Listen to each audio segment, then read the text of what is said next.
Hi friends, నేను మీ Jessica tailor. చూడండి, మనం ఇప్పుడు మోడల్ బ్లౌజ్ స్టిచ్ చేస్తున్నాం అనమాట. అన్ని తాళ్ళలాగా ముక్కలు కట్ చేసుకొని తాళ్ళలాగా కుట్టేసి ముక్కలు కట్ చేసుకోవాలి. ఇలాగా నెక్ చుట్టూరు కూడా ఇలా స్టిచ్చింగ్ చేస్తున్నాము. చూడండి, అన్నిటికీ ఒకే సైజులో ముక్కలు కట్ చేసుకొని ఇలా స్టిచ్ చేశాను. చూడండి ఎలా రెడీ అయిపోయిందో.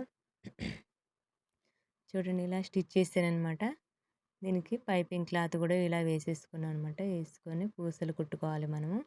పూసలన్నీ కూడా రెడీ చేసుకొని ఇలా మధ్య గ్యాప్లో పూసలన్నీ కూడా స్టిచ్చింగ్ చేస్తున్నాం. చూడండి, ఇలా నీట్గా స్టిచ్ చేసుకోవాలన్నమాట. మధ్య గ్యాప్లో స్టిచ్ చేసి దేనికి అది ముడి వేసుకోవాలి. గట్టిగా ఉంటాయి, మధ్య ఊడిపోకుండా నీట్గా ఉండేలాగా మనము స్టిచ్ చేసుకోవాలన్నమాట.